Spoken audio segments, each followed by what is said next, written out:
கர்த்தருக்கு பிரியமான சகோதர சகோதரிகளே, ஆண்டவரும் மறுமரட்சகருமாகிய ஆண்டவராகிய இயேசு கிறிஸ்துவின் ஒப்பற்ற நாமத்தினாலே உங்கள் அனைவருக்கும் இந்த அதிகாலை வேலைக்கான அன்பின் வாழ்த்துதலை தெரிவித்துக் கொள்கிறேன். தியானிக்கும்படியாக தெரிந்து கொள்ளப்பட்ட வேத வசனம் ஆதியாகமத்தின் புத்தகம் 15ஆம் அதிகாரம் 1ஆம் வசனம்.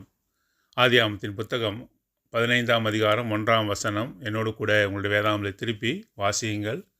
ஆதியாகமத்தின் புத்தகம் 15ஆம் அதிகாரம் 1ஆம் வசனம். இந்த காரியங்கள் நடந்த பின்பு கர்த்தருடைய வார்த்தை ஆபிரகாமுக்கு தரிசனத்திலே உண்டாகி, அவர், ஆபிராமே, நீ பயப்படாதே, நான் உனக்கு கேடகும் உனக்கு மகா பெரிய பலனுமாய் இருக்கிறேன் என்று சொல்லி கர்த்தாதி கர்த்தர் ஆபிரகாமுக்கு சொன்ன வார்த்தையை ஆதியாகமத்தின் புத்தகம் 15ஆம் அதிகாரம் 1ஆம் வசனத்தில் வாசிக்கிறோம். இந்த காரியங்கள் நடந்த பின்பு என்று சொல்லும்பொழுது எந்த காரியங்கள் என்ற ஒரு கேள்வி வருகிறது. அதற்கு விடை ஆதியாகமத்தின் புத்தகம் 14ஆம் அதிகாரம் 17ஆவது வசனத்தில் நாம் வாசிக்கிறோம். ஒரு ராஜாவின் பெயர் போடப்பட்டிருக்கிறது.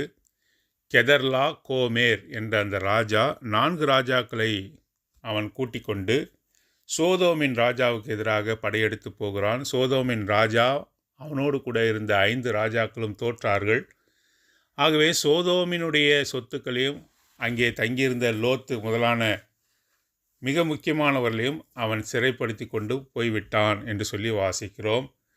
இதை கேள்விப்பட்ட ஆபிரகாம் தன்னோடு கூட இருந்த, தனக்கு வேலையாளாக இருந்த 318 பேரை அவன் அழைத்து கொண்டு இந்த கெதர்லா கோமேர் என்று சொல்லக்கூடிய அந்த ராஜாவையும் அவனோடு கூட இருந்த இந்த 4 ராஜாக்கள் என்ற அந்த கூட்டமைப்பை அவன் தோற்கடித்து லோத்தை மீட்டு கொண்டு வருகிறதை பார்க்கிறோம். அப்பொழுது சோதோமின் ராஜா அங்கே ஆபிரகாமினிடத்திலே, இந்த பொருட்கள், கொள்ளையடிக்கப்பட்ட இந்த பொருட்கள் எல்லாவற்றையும் எடுத்துக்கொள், ஜனங்களை எனக்கு தாரும் என்று சொன்னார். அதை ஆதியாகமத்தின் புத்தகம் 14ஆம் அதிகாரம் 21ஆவது வசனத்திலே வாசிக்கிறோம். சோதோமின் ராஜா ஆபிரகாமை நோக்கி, ஜனங்களை எனக்கு தாரும், பொருள்களை நீர் எடுத்துக்கொள்ளும் என்றான். ஆகவே இந்த சோதோமின் ராஜா ஆபிரகாமுக்கு முன்பாக எல்லா சம்பத்தை காட்டி நீ எடுத்துக்கொள் என்று சொல்கிறார். ஆனால் ஆபிரகாம் சொன்ன விசுவாசத்தின் வார்த்தை நமக்கு ஒரு பாடமாக இருக்கிறது. 22ஆவது வசனத்தில் அதற்கு ஆபிரகாம் சோதோமின் ராஜாவை பார்த்து, ஆபிரகாமை ஐஸ்வர்யவானாக்கினேன் என்று நீ சொல்லாதபடிக்கு நான் ஒரு சரட்டையாகிலும் பாதரட்சியின் வாரையாகிலும் உமக்கு உண்டானவைகளில் யாதொன்றையாகிலும் எடுத்துக்கொள்ளேன் என்று. 23ஆம் வசனம். வானத்தையும் பூமியும் உண்டாக்கினவராகிய உன்னதமான தேவனாகிய கர்த்தருக்கு நேராக என் கையை உயர்த்துகிறேன். வாலிபர் சாப்பிட்டது போக என்னுடன் வந்த ஆனேர், எஸ்கோல், மம்ரே என்னும் புருஷருடைய பங்கு மாத்திரமே வரவேண்டும், இவர்கள் தங்கள் பங்கை எடுத்துக்கொள்ளட்டும் என்றான். பாருங்கள், வானத்தையும் பூமி உண்டாக்கினவராகிய உன்னதமான தேவனாகிய கர்த்தருக்கு நேராக என் கையை உயர்த்துகிறேன். உன்னிடத்திலே நான் கையை உயர்த்துவதில்லை, உன்னிடத்திலே ஒன்றும் வாங்குவதில்லை. ஏனென்று சொன்னால், உன்னிடத்திலே நான் ஏதாவது வாங்கினேன் என்று சொன்னால், இதோ பார், ஆபிரகாமை நான் தான் பணக்காரனாக மாற்றினேன். ஆபிரகாம் என்னால் தான் அவன் வசதி உள்ளவனாக மாறினான் என்று நீ சொல்லுவாய். நீ மனுஷன். ஆகவே எனக்கு தேவை ஒன்று இருக்கும் என்று சொன்னால், வானத்தையும் பூமியும் உண்டாக்கினவராகிய உன்னதமான தேவனாகிய கர்த்தருக்கு நேராக என் கையை உயர்த்துகிறேன். எவ்வளோ பெரிய காரியம் பாருங்கள். இப்பொழுது ஆபிரகாம் போரிலே வென்று மிகப்பெரிய ஒரு போர் வீரனாக எல்லாவற்றையும் சுதந்திரித்து கொள்ள ஏதுவானவனாக காணப்பட்டாலும் கூட அவன் இப்பிரபஞ்சத்துக்குரிய பொருட்கள் மேல் ஆசை வைக்காமல் கர்த்தாதி கர்த்தரை நோக்கி தன் கையை உயர்த்தவனாக இருக்கிறான். பாருங்கள், இந்த உலகத்தினுடைய காரியங்கள், இந்த உலகத்தினுடைய பொருட்கள், இந்த உலகத்தினுடைய இந்த பிரபஞ்சத்தின் மீது ஆசை வைக்காமல் கர்த்தருக்கு நேராக தன் கைகளை உயர்த்தக்கூடியவன் தான் விசுவாச வீரனாக காணப்படுகிற ஆபிரகாம். ஆகவேதான் ஆபிரகாமை ஆண்டவர் என் சிநேகிதன் என்று சொன்னார். எவ்வளோ பெரிய உன்னதமான வார்த்தை. வாய்ப்பு வசதிகள் இருந்தபொழுதும், ராஜாவே, சோதோமின் ராஜாவே பொருட்களை எல்லாம் கொடுக்கும்பொழுதும், ஈவாக பரிசாக கொடுக்கும்பொழுதும் தேவனிடத்திலே தனக்கு சுதந்திரம் உண்டு என்று சொல்லி தேவனை நோக்கி கையை உயர்த்தவனாக, தேவனை நோக்கி அவன் பார்ப்பவனாக காணப்பட்டான். ஆகவேதான் இந்த காரியங்கள் என்று சொல்லி ஆதியாகமத்தின் புத்தகம் 15ஆம் அதிகாரம் 1ஆம் வசனத்திலே முற்பகுதியில் வாசிக்கிறோம். இந்த காரியங்கள் நடந்த பின்பு, ஆபிரகாம் வெற்றி பெற்ற பின்பு, ஆபிரகாம் எந்த பொருளையும் இச்சிக்காமல், எந்த பொருட்களின் மீது ஆசை வைக்காமல் கர்த்தாதி கர்த்தரை நோக்கி கைகளை உயர்த்தின பொழுது ஆண்டவர் அவனோடு கூட பேசுகிறதை பார்க்கிறோம். கர்த்தருடைய வார்த்தை ஆபிரகாமுக்கு தரிசனத்திலே உண்டாகி, பாருங்கள், முதலாக இந்த இடத்துல தான் கர்த்தருடைய வார்த்தை என்று போடப்பட்டிருக்கு. முதலாக வேதாகமத்திலே ஆதியாகமத்தின் புத்தகம் 15ஆம் அதிகாரம் 1ஆம் வசனத்தில் தான் முதல்ல இந்த வார்த்தை வருகிறது. The word of the Lord என்று சொல்கிறோம். அப்படின்றால் ஆண்டவராக இயேசு கிறிஸ்துவை இது குறிக்கிறது. தரிசனத்திலே உண்டாகி என்று சொல்லி வாசிக்கிறோம். கர்த்தருடைய வார்த்தை ஆபிரகாமுக்கு தரிசனத்திலே உண்டாகி. அப்படி என்றால் ஆண்டவராக இயேசு கிறிஸ்துவானவர் தரிசனத்திலே ஆபிரகாமோடு கூட பேசுகிறார். The word of the Lord என்ற வார்த்தை முதலாக இங்கே தான் வருகிறது. இது ஆண்டவராக இயேசு கிறிஸ்துவை குறிக்கிறது. The word of the Lord என்று சொல்லும்பொழுது, தேவனுடைய வார்த்தை என்று சொல்லும்பொழுது ஆண்டவராக இயேசு கிறிஸ்துவை குறிக்கிறது என்று சொல்லி யோவான் சுவிசேஷம் 1ஆம் அதிகாரத்தில் வாசிக்கிறோம். ஆகவே ஆண்டவராக இயேசு கிறிஸ்து ஆபிரகாமோடு கூட பேசுகிறார். எப்படி பேசுகிறார்? ஆபிரகாமே, நீ பயப்படாதே. இந்த நீ பயப்படாதே என்ற வார்த்தையும் கூட முதலாக இங்கே தான் வருகிறது. Abraham in A vision saying fear not Abraham என்று அவர் சொல்லுகிறார். பாருங்கள், பயப்படாதே என்று வேதாகமத்திலே 365 இடங்களிலே வருவதாக அங்கே வேத ஆராய்ச்சியாளர்கள் சொல்கிறார்கள். ஒவ்வொரு நாளைக்கும் ஆண்டவர் நம்மை பார்த்து சொல்கிற வார்த்தை என்ன? வருடம் முழுவதும் ஒவ்வொரு நாளும் தேவன் நம்மை பார்த்து சொல்கிற வார்த்தை என்ன? பயப்படாதே என்று சொல்கிறார். முதலாக வேதாகமத்திலே சொல்லப்பட்ட இடமும் இதுதான். ஆதியாகமம் 15ஆம் அதிகாரம் 1ஆம் வசனத்தில் அவர் சொல்லுகிறார், நீ பயப்படாதே என்று அவர் முதலாக சொல்லுகிறதாக பார்க்கிறோம். ஏன் ஆபிரகாம் பயப்பட வேண்டிய அவசியமில்லை? ஏனென்று சொன்னால், திரும்பவுமாக இந்த ராஜாக்கள் ஒன்று கூடி அவனுக்கு எதிராக வரக்கூடும். அப்படி வந்தாலும் கூட நான் உன்னோடு கூட இருக்கிறேன் என்று கர்த்தாதி கர்த்தர் ஆபிரகாமுக்கு திருவுள்ளம் பற்றுகிறார். பயப்படாதே என்று ஏன் சொல்லுகிறார்? அவன் இந்த உலகத்துக்குரிய சம்பத்துக்களை, ஐஸ்வர்யங்களை அவன் விட்டு கொடுத்தாலும் பயப்படாதே, நான் உன்னோடு கூட இருக்கிறேன், நான் உனக்கு சொத்தாக, உனக்கு சம்பத்தாக இருக்கிறேன் என்று ஆபிரகாமை தைரியப்படுத்துகிறார். எவ்வளோ பெரிய உன்னதமான தேவன்! நமக்கும் கூட அவர் அப்படியாக சொல்லுகிறார். பயப்படாதே மகனே, மகளே, நீ பயப்பட வேண்டிய அவசியமே இல்லை, நான் உன்னோடு கூட இருக்கிறேன். பாருங்கள், அவர் சொல்கிறார், நான் உனக்கு கேடகமும் உனக்கு மகா பெரிய பலனுமாய் இருக்கிறேன். நான் உனக்கு கேடகமாய் இருக்கிறேன். பாருங்கள், ஐ ஆம் யுவர் ஷீல்டு என்று சொல்லுகிறார். கேடகம் என்று சொல்லும்போது அது நம்மை காப்பாற்றுகிறது. பகைவனுடைய வில்லுக்கும் அம்புக்கும் நம்மை தற்காத்து கொள்ளும்படியாக உதவி செய்கிறது கேடகம் என்று சொல்லி நாம் அறிந்து வைத்திருக்கிறோம். அவர்தான் நமக்கு கேடகம். பிசாசினுடைய வல்லடிக்கு, பிசாசினுடைய தாக்குதலுக்கு நம்மை காப்பாற்றுவது கேடகமாக காணப்படுகிறது. பாருங்கள், ஒரு போரிலே ஒரு வீரன் செல்வான் என்று சொன்னால் அவன் கத்தியை எடுத்துக்கொண்டு செல்ல வேண்டும், இன்னொரு கையிலே கேடகத்தை அவன் கொண்டு செல்ல வேண்டும். கேடகம் இல்லாமல் ஒரு வீரன் போருக்கு செல்வான் என்று சொன்னால் பகைவனுடைய ஆயுதத்தினால் கொல்லப்படக்கூடிய வாய்ப்பு இருக்கிறது. ஆகவே தேவாதி தேவனே நமக்கு கேடகமாக இருக்கிறார். பிசாசானவன் எந்த விதமான தந்திரங்களை நமக்கு எதிராக கொண்டு வந்தாலும், எந்த விதமான ஆயுதங்களை அவன் நம்மை நோக்கி எய்தாலும் கூட கர்த்தாதி கர்த்தரே நமக்கு கேடகமாக இருக்கிறார். ஆபிரகாமை எல்லாவித பகைவனிடத்திலிருந்தும், எல்லாவித பகை ராஜாவினிடத்திலும் காப்பாற்றக்கூடியவர் யார்? நான் உனக்கு கேடகமாக இருக்கிறேன். ஆண்டவரும் கூட இந்த அதிகாலை வேளையிலே நம்மை பார்த்து சொல்லுகிற வார்த்தை என்ன? நான் உனக்கு கேடகமாக இருக்கிறேன். பயப்படாதே மகளே, மகளே, நீ எதை குறித்தும் பயப்பட வேண்டிய அவசியமில்லை. நாளை தினத்திற்கு நான் என்ன செய்வேன் என்று சொல்லி திகிலடைய வேண்டிய அவசியமில்லை. அதறியப்பட வேண்டிய அவசியமில்லை. நான் உனக்கு கேடகமா இருக்கிறேன் என்று சொல்லி இந்த பகுதியிலே அவர் சொல்லுகிறார். பிறகு உனக்கு மகா பெரிய பலனுமாயிருக்கிறேன்.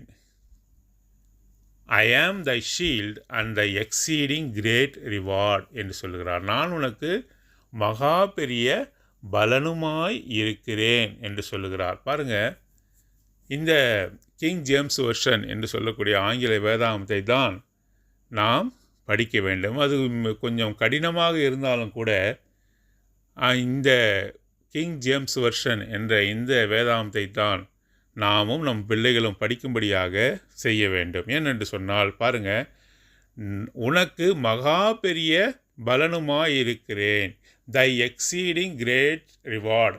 I am Thai exceeding great reward. நான் உனக்கு மகா பெரிய பலனுமாயிருக்கிறேன். ஆனால் பாருங்கள், வேறே மொழிபெயர்ப்புகளை எப்படி சொல்லப்பட்டிருக்கிறது? இங்கிலீஷ் ஸ்டாண்டர்ட் வெர்ஷன் என்று சொல்லப்படுகிற அந்த மொழிபெயர்ப்பில் I am your shield, your reward shall be very great. அர்த்தமே மாறுது, பொருளே மாறுது. இங்கே எப்படி சொல்லப்பட்டிருக்கிறது? இங்கிலீஷ் ஸ்டாண்டர்ட் வெர்ஷன் என்று சொல்லக்கூடிய இந்த வேதாந்தத்தில் நான் உனக்கு கேடகமும், your reward shall be great, நான் உனக்கு கொடுக்கக்கூடிய பலனானது பெரியதாக இருக்கும். பாருங்கள், அர்த்தம் மாறுது. அவரே நமக்கு பலனுமாயிருக்கிறார் என்று சொல்லி இந்த கிங் ஜேம்ஸ் வெர்ஷன் என்று சொல்லக்கூடிய இந்த வேதாந்தத்தில் சொல்லப்பட்டிருக்கிறது. ஆனால் இங்கே பாருங்கள், அவர் கொடுக்கிறார் என்று சொல்லப்படுகிறது. Your reward will be great என்று சொல்கிறார். பாருங்கள், உனக்கு கொடுக்கிற அந்த வெகுமதி பெரிதாக இருக்கும் என்று சொல்லி நியூ லிவிங் டிரான்ஸ்லேஷனில் சொல்லப்படுகிறது. ஆகவே அர்த்தமே மாறுகிறது. அவர்தான் நமக்கு பலமாக இருக்கிறார் என்று சொல்லி என்பதுதான் சரியான பொருள். அவர் கொடுக்கிறார் என்பது சரியான மொழி பெயர்ப்பு அல்ல. நான் உனக்கு மகா பெரிய பலனும், அவரே நமக்கு மகா பெரிய பலனுமாயிருக்கிறார் என்று சொல்லி, அவரே ரட்சிப்புமானார், நீதியுமானார். அவர்தான் நீதி, அவர்தான் ரட்சிப்பு. அவர் ரட்சிப்பு கொடுக்கிறவர் மாத்திரமல்ல, அவரே ரட்சிப்பும் நீதியும் மானார் என்று சொல்லி வாசிக்கிறோம். அதுதான் சரியான மொழிபெயர்ப்பாக இருக்கிறது. உனக்கு மகா பெரிய பலனுமாய் இருக்கிறேன் என்று சொல்லி அவர் சொல்கிறார். இந்த பலன் எப்படிப்பட்ட பலன்? அது பரலோகத்திலே வைக்கப்பட்டிருக்கிற சுதந்திர வீதமாக அது காணப்படுகிறது. மத்தேயு சுவிசேஷம் 5ஆம் அதிகாரம் 11வது வசனம் ஆண்டவர் நமக்கு சொல்லி காட்டுகிறார். பாருங்கள், என் நிமித்தம் உங்களை நிந்தித்து துன்பப்படுத்தி பலவிதமான தீமையான மொழிகளையும் உங்கள் பேரில் பொய்யாய் சொல்வார்களானால் பாக்கியவான்களாய் இருப்பீர்கள். சந்தோஷப்பட்டு 12வது வசனம், சந்தோஷப்பட்டு களி கூறுங்கள், பரலோகத்தில் உங்கள் பலன் மிகுதியாயிருக்கும்.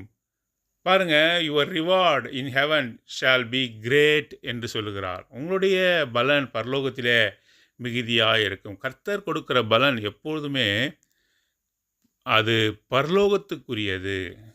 அது பரலோகத்திலே நமக்காக வைக்கப்பட்டு இருக்கிறது. சந்தோஷப்பட்டு களி கூறுங்கள், பரலோகத்தில் உங்கள் பலன் மிகுதியாக இருக்கும். நமக்கு கொடுக்கக்கூடிய ரிவார்டு, நமக்கு கொடுக்கக்கூடிய பலன் எப்படி பரலோகத்திலே அது வைக்கப்பட்டிருக்கிறது.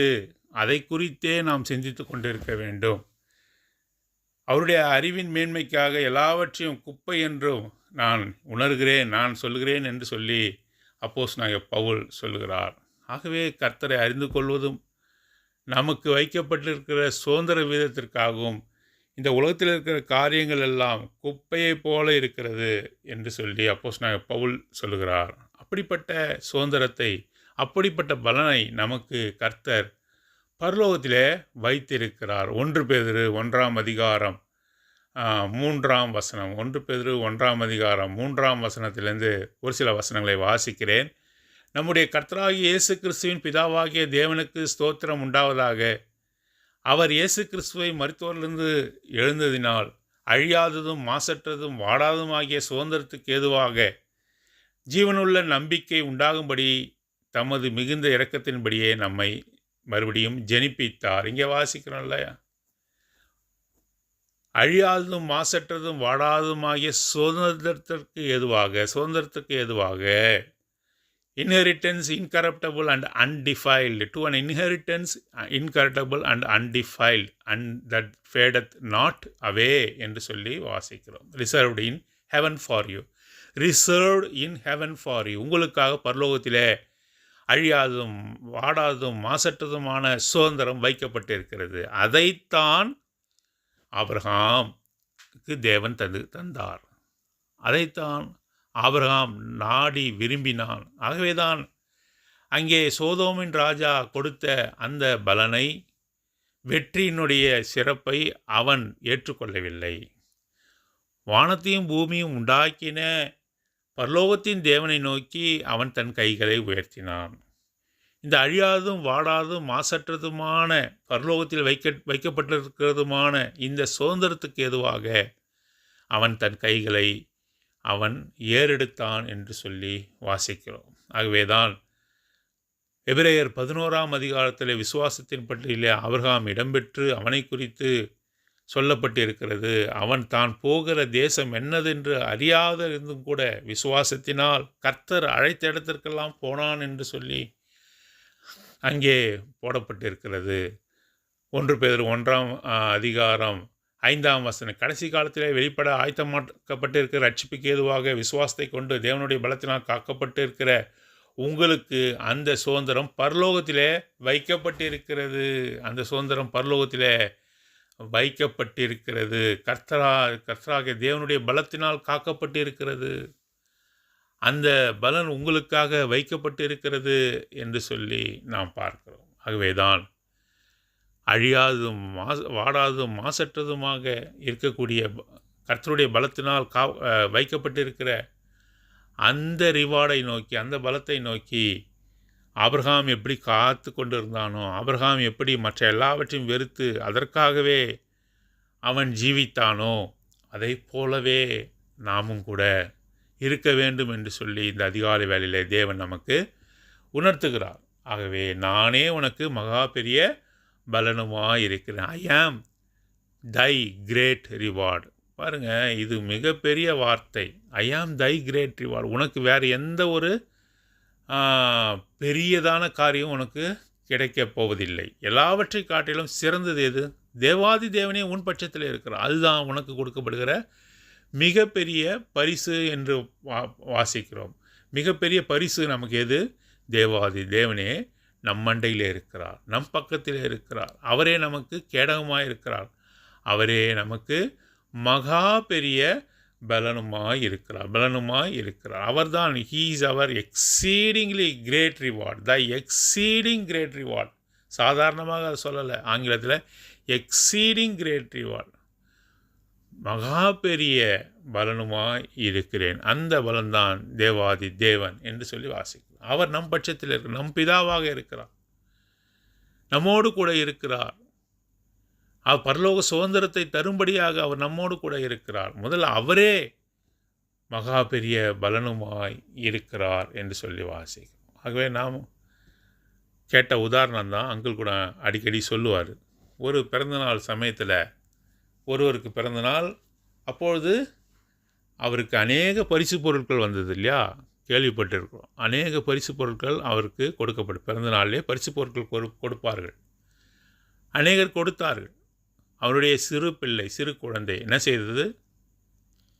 பார்த்தது எல்லோருமே தன் தகப்பனார், தன் அப்பாவுக்கு பரிசு பொருட்களை கொடுக்கிறாரே, நாம் எதை கொடுப்பது என்று சொல்லி அது யோசித்தது.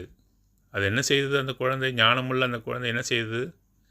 அங்கே பரிசு பொருளிலே கட்டப்பட்டிருந்த அந்த ரிப்பனை தன்மேல் கட்டி கொண்டு அதை அவிழ்த்து தன்மேல் அந்த ரிப்பனை பரிசு பொருளாக கட்டி கொண்டு நேரடியாக போய் தகப்பனுடைய மடியிலே உட்கார்ந்து கொண்டது.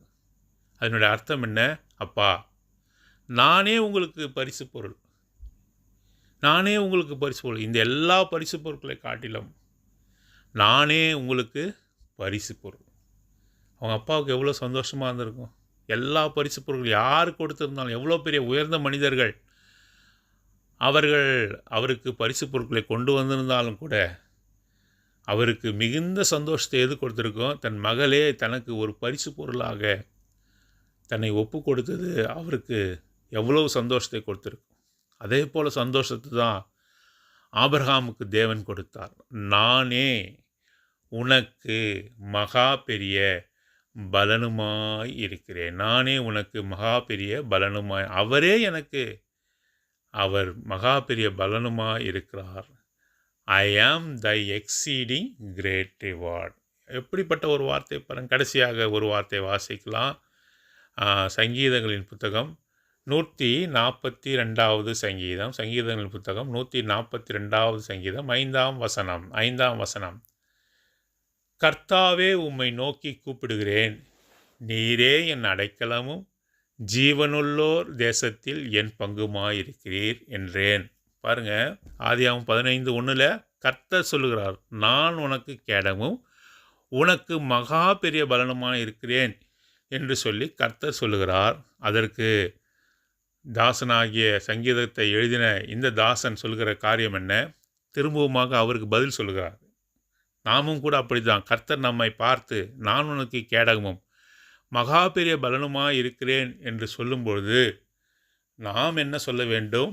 பாருங்கள், 142:5 கர்த்தாவே, உம்மை நோக்கி கூப்பிடுகிறேன், கர்த்தாவே, உம்மை நோக்கி கூப்பிடுகிறேன், நீரே என் அடைக்கலமும் ஜீவனுள்ளோர் தேசத்திலே என் பங்குமாய். இந்த வார்த்தையை தான் நாம் சொல்லணும். சங்கீதக்காரனாக தாவீது சொல்கிற இந்த வார்த்தை, விசுவாசத்தின் வார்த்தை தான் நாம் சொல்லணும். ஆதியாகமத்தின் புத்தகம் 15ஆம் அதிகாரம் 1ஆம் வசனத்தில் கர்த்தர் சொல்லுகிறார், நான் உனக்கு கேடகமும் உனக்கு மகா பெரிய பலனுமாய் இருக்கிறேன் என்று கர்த்தர் சொல்லுகிறார். அதற்கு மறு உத்தரவாக பதிலாக சங்கீதக்காரன் ஆகிய தாவீது அதை உணர்ந்து கொண்டு சொன்ன வார்த்தை என்ன? இதைத்தான் நாமும் சொல்லணும். 142:5 கர்த்தாவே, உம்மை நோக்கி கூப்பிடுகிறேன், நீரே என் அடைக்கலம். உனக்கு கேடகமாக இருப்பேன் என்று சொன்னால் நாம் என்ன சொல்லணும்? நீரே என் அடைக்கலம், thou art my refuge. உண்மையிலே நான் வந்து சேருவேன். நீ தான் எனக்கு அடைக்கலம் கொடுக்க முடியும். ஆபத்து காலத்தில் நீ தான் எனக்கு அடைக்கல பட்டணமாக இருக்க முடியும். thou art my refuge. ஜீவனுள்ளோர் தேசத்திலே, பரலோகத்திலே ஜீவனுள்ளோர் தேசம் அது. அந்த தேசத்திலே ஜீவனுள்ளோர் வசிக்கக்கூடிய தேசம் எது? பரலோகம். ஜீவனுள்ளோர் தேசத்திலே என் பங்குமாயிருக்கிறீர். My portion in the land of living. ஜீவனுள்ளோர் தேசத்தில் பல காரியங்கள் இருக்கக்கூடும். அநேகர் இருப்பார்கள். அநேக காரியங்கள் அங்கே காணப்படக்கூடும். எல்லாவற்றை காட்டிலும் thou art my portion. எல்லாவற்றை காட்டிலும் நீர்தான் எனக்கு பங்கு. பரலோகத்தில் உம்மை தவிர எனக்கு வேறு விருப்பமும் இல்லை. பூலோகத்திலே உம்மை தவிர வேறு விருப்பமும் இல்லை. பரலோகத்திலே உம்மை தவிர எனக்கு யார் உண்டு? பரலோகத்தில் பல காரியங்கள், பல வெளிப்படுத்தின விசேஷத்தில் சொல்லப்பட்ட பல சொத்து சம்பத்துக்கள், தங்கம், வைடூரியம், வைரம் எல்லாம் இருந்தாலும் கூட கர்த்தர் இல்லை என்றால் அது பரலோகமே இல்லை. ஆகவே சங்கீதக்காரன் இதை உணர்ந்து கொண்டு சொல்கிற வார்த்தை என்ன? பரலோகத்திலே ஜீவனுள்ள தேசத்திலே thou art my portion, நீரே என் பங்காயிருக்கிறீர். நீரே என் பங்காயிருக்கிறீர். உம்மை தவிர எனக்கு வேறு விருப்பம் இல்லை. பரலோகத்தில் உம்மை தவிர எனக்கு யார் உண்டு? பூலோகத்திலே உம்மை தவிர வேறு விருப்பமும் இல்லை என்று சங்கீதக்காரன் சொல்வது போல 142:5 கர்த்தாவே, உம்மை நோக்கி கூப்பிடுகிறேன், நீரே என் அடைக்கலமும் ஜீவனுள்ளோர் தேசத்திலே என் பங்காய் இருக்கிறேன் என்று சொல்லி சங்கீதக்காரன் அங்கே பதிலாக சொன்ன வார்த்தை நாமும் கூட இன்றைக்கு விசுவாச வார்த்தையாக சொல்லலாம். நானே உனக்கு கேடமும் மகா பெரிய பலனுமாய் என்று கர்த்தர் சொல்லுகிறார். அதை நாம் உணர்ந்து ஆபிரகாம் வானத்தை நோக்கி பார்த்தது போல சோதோமின் ராஜா கொடுத்த சொத்து சம்பத்து எல்லாவற்றையும் வெறுத்து வேண்டாம் என்று சொல்லி கர்த்தரை நோக்கி கையை உயர்த்தினது போல நாமும் கூட கர்த்தரை நோக்கி உயர்த்துவோம். ஆபத்து காலத்தில் அவரே நமக்கு கேடமும் மகா பெரிய பலனுமாக இருக்கிறார். அவர் நம்மை பார்த்து சொல்கிற வார்த்தை என்ன? மகனே, மகளே, திகையாதே, தேங்காதே, பயப்படாதே என்று சொல்லுகிறார்.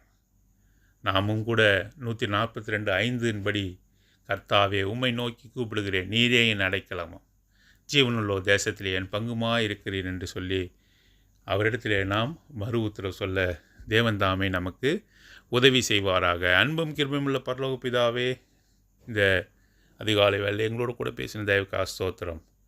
ஆபிரகாம் ஆண்டவரே அந்த 4 ராஜாக்களை வென்ற பிறகு ஆண்டவரே அவனுக்கு பரிசு பொருட்கள் கொடுக்கப்பட்ட பொழுது அவன் அதை ஏற்றுக்கொள்ளாமல் உம்மை நோக்கி அவன் கையை உயர்த்தினான். வானத்தையும் பூமியும் உண்டாக்கின கர்த்தரிடத்திலே நான் கையை ஏந்துவேன், உன்னிடத்தில் அல்ல என்று சொன்னான். ஆகவே தான் அவனுக்கு நீரே பங்காக மாறினேன், நீரே அவனுடைய பலனாக மாறினேன். ஐ am Thai great exceeding reward என்று சொன்னேன், மகா பெரிய பலனுமாய் இருக்கிறேன் என்று சொன்னேன். எவ்வளோ பெரிய வார்த்தை! உண்மையே அவன் பரிசு பொருளாக பெற்றுக்கொண்டான். ஆண்டவரே, அப்பேற்பட்ட காரியம் எங்களுக்கும் காணப்பட நீதான் உதவி செய்யும். ஆண்டவரே, நீரே எங்களுடைய விருப்பமாக இருக்க உதவி செய்யும். உம்மை தவிர எங்களுக்கு வேறு ஒன்றும் வேண்டாம் என்று சொல்லி மறதியின் பூமியாகிய இந்த நிலத்திலிருந்து உம்மை நோக்கி நாங்கள் பார்க்கிறோம். நீர் ஒருவர் மாத்திரமே போதும். உம்முடைய அன்பு ஒன்று மாத்திரமே போதும். உம்முடைய கிருபை ஒன்று மாத்திரமே, வேறு ஒன்றும் எங்களுக்கு வேண்டாம் என்று சொல்லி அறிக்கை செய்ய உதவி செய்யும். அந்த விதமான ஸ்பிரிச்சுவல் மெச்சூரிட்டியை நோக்கி நாங்கள் செல்ல, ஆவிக்குரிய வளர்ச்சியை நோக்கி நாங்கள் செல்ல நீதாமே உதவி செய்யும். உன் பிள்ளைகளுக்கும் உதவி செய்தரல வேண்டும் என்று ஒப்பு கொடுத்து இந்த சிறிய ஜெபத்தை அருமையாண்டவராக இயேசு கிறிஸ்துவின் ஒப்பற்ற நாமத்தின் மூலம் ஏற்க நல்ல பிதாவே, ஆமேன்.